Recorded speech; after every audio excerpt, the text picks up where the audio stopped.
दोस्तों, कहानी की शुरुआत में हम देखते हैं ये एक ज़ॉम्बी से भरी दुनिया है जहां एक वायरस ने 6 साल तक तबाही मचाई। जब इंसानों ने आखिरकार एक दवा बना ली तो इससे एक नया संकट पैदा हो गया। ये दवा सिर्फ 75% संक्रमित लोगों को ही ठीक कर पाई। हालांकि वे शारीरिक रूप से ठीक हो गए, लेकिन उनके दिमाग में ज़ॉम्बी बनने के दौरान की डरावनी यादें अब भी ताजा थीं।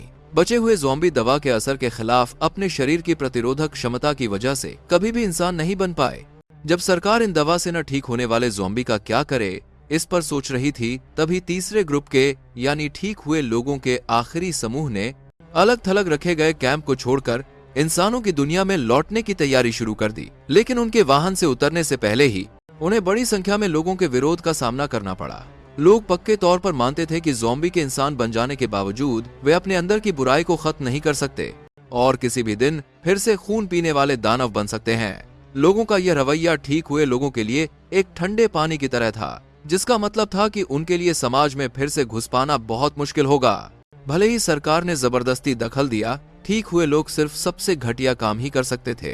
हीरो जैक काफी भाग्यशाली था। उसकी भाभी एली ने उसे ठीक हुआ व्यक्ति जानकर भेदभाव नहीं किया, बल्कि उसे अपने साथ रहने दिया। जैक को एली का शुक्रिया था, लेकिन साथ ही वो बहुत शर्मिंदा भी था, क्योंकि उसका एक राज था जिसे वो कभी बता नहीं पाया था। असल में उसी ने ज़ॉम्बी बनने के दौरान अपने भाई को काटा था, जिससे उसकी मौत हो गई। ये जैक के लिए एक कभी ना खत्म होने वाले बुरे सपने जैसा बन गया था। गंजा आदमी भी तीसरे ग्रुप में ठीक हुआ था।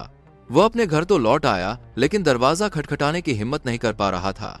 जब उसने अपने बूढ़े पिता को घर से बाहर आते देखा तो आदा ने जबरदस्ती मुस्कुराते हुए कहा कि वह ठीक हो गया है, लेकिन उसके पिता के चेहरे पर गुस्सा था। असल में आदा की माँ को ज़ॉम्बी बनने के बाद उसी ने काटा था। इस घर में अब आदा के लिए कोई जगह नहीं बची थी। इतना ही नहीं, सरकार ने आदा को एक सफाई का काम दिलवाया, लेकिन जब वो मालिक के घर पहुंचा तो मालिक ने दरवाजा बंद कर लिया और उसे अंदर नहीं आने दिया।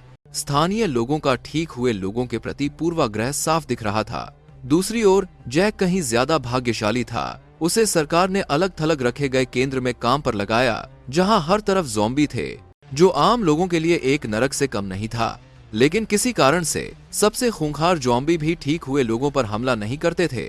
इसलिए ये कोई आश्चर्य की बात नहीं थी कि लोग उनके प्रति पूर्वाग्रह रखते थे और उन्हें अब भी संक्रमित ही मानते थे। मुख्य शोधकर्ता लिच की आंखों में एक उदासी थी। उसने कितने ही तरीके आजमाए, फिर भी वह इन दवा से न ठीक होने वाले ज़ॉम्बी को ठीक नहीं कर पाई। जैक बगल में बैठा था और उसे समझ नहीं आ रहा था कि वह लिज को कैसे दिलासा दे, क्योंकि वह जानता था कि सामने बैठा ज़ॉम्बी लिज का ही प्रेमी था और सेना ने कुछ समय पहले ही एक आदेश जारी किया था कि वे इन सभी लाइलाज ज़ॉम्बी को एक जगह इकट्ठा करके खत्म कर देंगे। लिज गहरी निराशा में डूब गई। उसे समझ नहीं आ रहा था कि वो अपने प्रेमी और अलग थलग रखे गए केंद्र के इतने सारे संक्रमितों को कैसे बचाए। दिन का काम खत्म करने के बाद जैक ने बेघर आदा को ढूंढा। वहां आदा जैसे कई और ठीक हुए लोग थे। वे सभी अपने साथ हुए बुरे बर्ताव के बारे में शिकायत कर रहे थे, लेकिन तभी कुछ सैनिक अंदर आए। असल में सेना इन वापस आए ठीक हुए लोगों पर नजर रख रही थी। उनके अधिकारी ने आदा को चेतावनी दी कि वह दिल में गुस्सा न रखे और कोई जल्दबाजी वाला काम न करे। उसने कहा, तुम लोगों को वापस आने देना ही सरकार की सबसे बड़ी दया है। आदा के मन में गुस्सा भड़क उठा। वो कुछ करने ही वाला था कि अधिकारी ने उसे बुरी तरह पीट दिया। असल में संक्रमित होने से पहले आदा एक बहुत कामयाब वकील था। पहले और अब के इस बड़े अंतर ने उसके मन में बदले की भावना को और गहरा कर दिया था।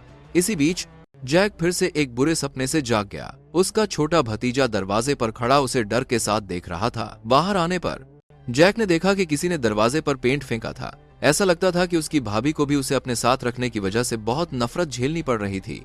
वह चिंतित होकर अलग थलग रखे गए केंद्र आया, जहां उसने 2 सैनिकों को संक्रमितों के साथ मजाक करते देखा। जैक तुरंत उन्हें रोकने के लिए दौड़ा। इसी बीच गुस्सैल ज़ॉम्बी ने उन सैनिकों का पीछा करना शुरू कर दिया जो उन्हें परेशान कर रहे थे, लेकिन जल्द ही एक गोली मारकर उन्हें जमीन पर गिरा दिया गया। इन सैनिकों की नजरों में जो संक्रमित ठीक नहीं हो सकते थे, उन्हें अब इंसान नहीं माना जा सकता था और सरकार की सफाई की घोषणा के बाद ठीक हुए लोगों ने तुरंत इसका कड़ा विरोध किया, क्योंकि वे भी ज़ॉम्बी से ही इंसान बने थे। कोई नहीं जानता था कि सेना द्वारा दवा से न ठीक होने वाले ज़ॉम्बी को खत्म करने के बाद आगे वे उन ठीक हुए लोगों के साथ क्या करेंगे। पहले से ही गुस्से से भरा आदा ने आगे बढ़कर कार्रवाई करने का फैसला किया और उन लोगों से बदला लेने का मौका ढूंढा जो उसके साथ भेदभाव करते थे। जैक का मन अभी भी शांत था और वो इस कार्रवाई में शामिल नहीं होना चाहता था, लेकिन उसके दोस्त के बार बार कहने पर वो मान गया। आदा ने वादा किया कि वे सिर्फ सुनसान इलाके में कुछ पेट्रोल बम फेंकेंगे और कोई नुकसान नहीं होगा। लेकिन जैक को इस बात का बिल्कुल भी अंदाजा नहीं था कि इस आग लगाने की घटना में एक सैनिक की मौत हो जाएगी। अधिकारियों ने इस घटना को आतंकवादी हमला घोषित किया और सड़क पर कई लोगों को बिना किसी कारण के गिरफ्तार कर लिया। ये सब आदा की वजह से हुआ, जिसने कार्रवाई से पहले भ्रम पैदा किया था, जिससे सभी को शक से दूर रखने में सफलता मिली। इस वजह से वो आधिकारिक तौर पर तीसरे ग्रुप के ठीक हुए लोगों का नेता बन गया। भीड़ से घिरे आदा ने आत्मविश्वास के साथ घोषणा की कि वो एक बड़ी कार्रवाई की योजना बना रहा है ताकि सभी को ठीक हुए लोगों के महत्व का एहसास हो सके। और इसी बीच उसकी भाभी ने कल रात के हमले के बारे में सुना और जैक को चेतावनी दी कि वो इसमें बिल्कुल भी शामिल ना हो। जैक का इरादा पहले ही किसी को चोट पहुंचाने का नहीं था, इसलिए उसने तुरंत हाँ कह दिया और उन ठीक हुए लोगों से दूरी बनाने का फैसला किया। हालांकि सामान्य जीवन में लौटने का उसका सपना जितना उसने सोचा था उससे कहीं ज्यादा मुश्किल था। एक दिन आदा खुद चलकर उसके दरवाजे पर आया और जैक को अगले दिन ठीक हुए लोगों की सभा में शामिल होने के लिए बुलाया।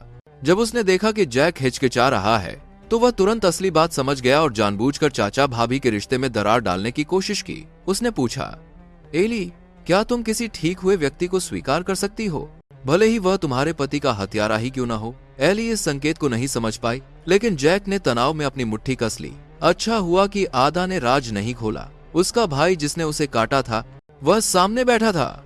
ये साफ तौर पर जैक को ये याद दिलाने की कोशिश थी कि पिछले कुछ दिनों में जो कुछ हुआ है उससे वह एक बात समझे कि ठीक हुए लोग अभी भी संक्रमितों के खेमे से संबंधित हैं और वे कभी भी इंसानों की दुनिया में वापस नहीं लौट सकते। हालांकि जैक का अनुभव आदा से अलग था। उसके पास एक समझदार भाभी थी और उसका भतीजा भी धीरे धीरे उसे स्वीकार कर रहा था। जैक बस जल्द से जल्द सामान्य जीवन में लौटना चाहता था, लेकिन असलियत में ऐसा होना बहुत मुश्किल था। एक दिन सेना के अधिकारी एली के पास आए। उन्होंने पता लगाया था कि तीसरे ग्रुप के ठीक हुए लोग अक्सर छुपकर गड़बड़ी करते थे।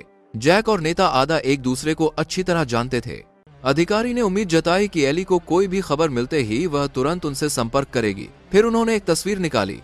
असल में जैक को आदा ने ही काटकर संक्रमित किया था, जिसका मतलब है कि वे सीधे तौर पर जुड़े हुए थे। हालांकि एली को यकीन था कि जैक उन ठीक हुए लोगों के साथ शामिल नहीं हुआ है। अपनी बात साबित करने के लिए वो चोरी छिपे एक कैमरा लेकर ठीक हुए लोगों के जमावड़े वाली जगह पर गई, जहां उसने आदा को एक मीटिंग करते देखा। वह ज़ॉम्बी का इस्तेमाल करके सेना का मुकाबला करने की योजना बना रहा था। एली ने इसे रिकॉर्ड करके अधिकारी को बताने की तैयारी की, लेकिन गश्त कर रहे ठीक हुए लोगों ने उसे देख लिया। हालांकि वह काफी फुर्ती से हरकत में आई और बाल बाल बचकर ठीक हुए लोगों के ठिकाने से भाग निकली। उधर मेडिकल सेंटर में लिज इन दिनों काफी पीड़ा में थी। उसकी प्रेमिका की हालत सुधरने की बजाय और ज्यादा बिगड़ने लगी थी और गुस्से में वह जिसे देखती उसे काटती थी। जरूरी समय पर सैनिकों का एक दल कमरे में घुस आया। उन्हें ऊपर से आदेश मिला था कि वे सभी दवा से न ठीक होने वाले संक्रमितों को मौत की नींद सुला दें। अपनी प्रेमिका को बचाने की हताशा में लिज ने आदा के विद्रोही संगठन में शामिल होने का फैसला किया। और इधर जैक सोने की तैयारी कर रहा था, तभी दो बिन बुलाए मेहमानों ने उसे दस्तक देकर बेहोश कर दिया। होश में आने के बाद उसने तुरंत पुलिस को बुलाया, लेकिन पुलिसकर्मी ने कहा कि इस तरह की घटनाएं ठीक हुए लोगों के घरों में आम है। उसकी बातों में पूर्वाग्रह और ताना था। ऐसा लगता था कि पुलिस से कोई उम्मीद नहीं थी। एली और उसके बेटे की सुरक्षा सुनिश्चित करने के लिए जैक ने खुद आदा की मदद लेने का फैसला किया और घर पर एली ने देखा कि कैमरे का मेमोरी कार्ड गायब था और तुरंत समझ गई कि रात में घुसने वाले लोग आदा ने ही भेजे थे। और इस बात से अनजान जैक आदा के साथ ठीक हुए लोगों के ठिकाने पर आया, जहां उसने मेडिकल सेंटर के लिज को देखा। जब उसे पता चला कि ये लोग ज़ॉम्बी का इस्तेमाल करके सेना से लड़ना चाहते हैं, तो उसने आदा और लिज को समझाया कि वे जल्दबाजी न करें। लेकिन अपनी प्रेमिका को बचाने के लिए लिज साफ तौर पर इस रास्ते पर आखिर तक चलने को तैयार थी। अचानक बाहर शोर सुनाई दिया। पता चला कि सेना उन्हें पकड़ने आई थी। आदा तुरंत अपने लोगों को पीछे के दरवाजे से भगा ले गया, लेकिन जैक ने धीरे चलने का फैसला किया और जानबूझकर सैनिकों के हाथों पकड़ा गया। जब आदा को एहसास हुआ कि उसका दोस्त उससे संबंध तोड़ना चाहता है, तो उसकी आंखों में गुस्सा भर गया। ठिकाने से निकलने के बाद वो तुरंत एली के पास गया और जैक के उसके पति को काटकर मार डालने का राज बता दिया।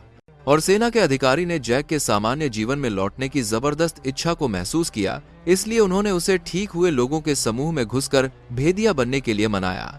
हालांकि जैक आदा के उतावले व्यवहार से सहमत नहीं था, लेकिन वो अपने दोस्त को धोखा भी नहीं देना चाहता था, इसलिए उसने बिना किसी हिचकिचाहट के अधिकारी के प्रस्ताव को ठुकरा दिया। जब वह घर लौटा तो उसने अपनी भाभी को रोते हुए देखा। तभी उसे एहसास हुआ कि आदा ने उसे धोखा दिया है। हालांकि जैक बार बार माफी मांग रहा था और कह रहा था कि भाई को काटना उसका इरादा नहीं था, फिर भी एली ने उसे घर से निकाल दिया। इस घटना ने जैक को आदा की असली पहचान दिखा दी कि वो अपने मकसद को हासिल करने के लिए किसी भी हद तक जा सकता था। इसलिए उसी रात उसने आदा को बाहर मिलने के लिए बुलाया।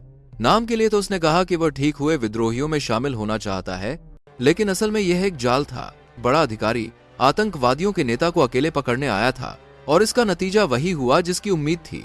उसे बेकाबू आदा ने तुरंत मार डाला। आदा ने पिस्तौल उठाई। उसके मन में गुस्सा भरा था, फिर भी वो चाहता था कि जैक उसमें शामिल हो जाए, लेकिन जैक लगातार सिर झुकाए बिना विरोध करता रहा। जब दोनों में गतिरोध पैदा हुआ तो दूर से पुलिस की सायरन की आवाज आई। आदा ने मन ही मन कोसते हुए आखिरकार अपने पुराने दोस्त जैक को छोड़ दिया। कार्रवाई के दिन लिज नाम के भेदिये की मदद से नर्स के वेश में आए दो ठीक हुए लोगों ने आसानी से दरवाजे पर मौजूद गार्डों को मार डाला और जल्दी से कंट्रोल रूम में घुस गए। लिज ने देखा कि उसकी प्रेमिका अभी भी अलग थलग रखे गए जोन में बंद है, इसलिए उसने बिना हिचकिचाहट के दरवाजा खोलने का कोड डाल दिया। लगभग उसी समय सभी दवा से न ठीक होने वाले संक्रमित अलग थलग रखे गए कमरे से बाहर निकल आए। ये इस कार्रवाई का महत्वपूर्ण हिस्सा था, क्योंकि जब तक पूरे कैंप में अराजकता नहीं फैलती, आदा और उसके लोगों को गार्डों को हराने का मौका नहीं मिलता। लेकिन लिज को इस बात का बिल्कुल भी अंदाजा नहीं था कि उसने अपनी प्रेमिका पर जो दवा का प्रयोग किया था वो सफल हो गया था। वो अब एक सामान्य इंसान बन चुकी थी। हालांकि लिज को खुश होने का समय नहीं मिला, क्योंकि एक ज़ॉम्बी उस पर झपट पड़ा और उसे गिरा दिया। कितना दुखद है कि उसकी नई दवा को बढ़ावा मिलने से पहले ही दुनिया से मिट गई। इस समय कई ज़ॉम्बी पहले ही छोटे शहर में पहुंच चुके थे। एली अपने बेटे को स्कूल से घर लाने की तैयारी कर रही थी, लेकिन सैनिकों ने उसे जबरदस्ती एक ट्रक में खींच लिया। तभी जैक वहां से गुजरा। एली ने उससे अपने बेटे को ढूंढने की गुजारिश की। तब तक स्कूल पूरी तरह से ज़ॉम्बी के कब्जे में आ चुका था, लेकिन अच्छी बात यह थी कि एली का बेटा ठीक था। जैक जल्दी से उसे गोद में लेकर चला गया। वो खुद तो ठीक हुआ व्यक्ति था, इसलिए ज़ॉम्बी उससे नहीं डरते थे, लेकिन छोटा लड़का अलग था। जैक को उसे कहीं छुपाना पड़ा, लेकिन तभी उसका दोस्त आदा अचानक सामने आ गया।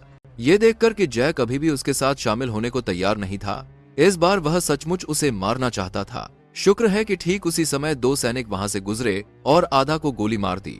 अपने पुराने दोस्त को बुरी तरह मरते देखकर जैक को दुखी होने का समय नहीं मिला, क्योंकि उसका भतीजा संकट में था। उसने बिना दया दिखाए दो ज़ॉम्बी को मार गिराया और इस समय एली को सेना ने एक नए अलग थलग रखे गए जोन में भेज दिया था। यहाँ जबरदस्ती लाए गए आम निवासी थे। कर्मचारियों की कमी के कारण वहाँ बहुत अव्यवस्था थी। एली ने एक मौका ढूंढा और चुपके से कैंप से निकलकर सड़क पर आ गई, जहां उसने एक मरे हुए सैनिक को देखा। जैसे ही उसने पिस्तौल उठाई, एक ज़ॉम्बी उस पर झपट पड़ा। अंधेरा होते होते एली आखिरकार अपने घर लौट आई। जैक ने अपना वादा निभाया था और अपने भतीजे के साथ काफी देर से उसका इंतजार कर रहा था, लेकिन माँ बेटे को अभी ठीक से बात करने का मौका भी नहीं मिला था कि कोने से अचानक एक ज़ॉम्बी बाहर निकल आया। हालांकि जैक ने तुरंत उसे मार डाला, फिर भी छोटे लड़के को काट लिया गया था। एली नहीं चाहती थी कि उसका बेटा ज़ॉम्बी बन जाए, और न ही वह चाहती थी कि उसका बेटा ठीक हुए लोगों की तरह अपमानजनक जीवन जिए, इसलिए उसने चुपचाप बंदूक उठा ली। जैक तुरंत चिल्लाया और उसे रोका। एली की अनिच्छुक नजरों के बीच जैक अपने भतीजे को गोद में लेकर अंधेरी रात में गायब हो गया। कहानी के अंत में शहर के ज़ॉम्बी को सेना ने साफ कर दिया, लेकिन ठीक हुए लोगों के खिलाफ आवाजें पहले से ज्यादा गहरी हो गईं। जैक अपने ठीक हुए भतीजे को लेकर शहर से बाहर जंगल में छिप गया। शायद यही ठीक हुए लोगों के लिए जीने का सबसे सही तरीका था।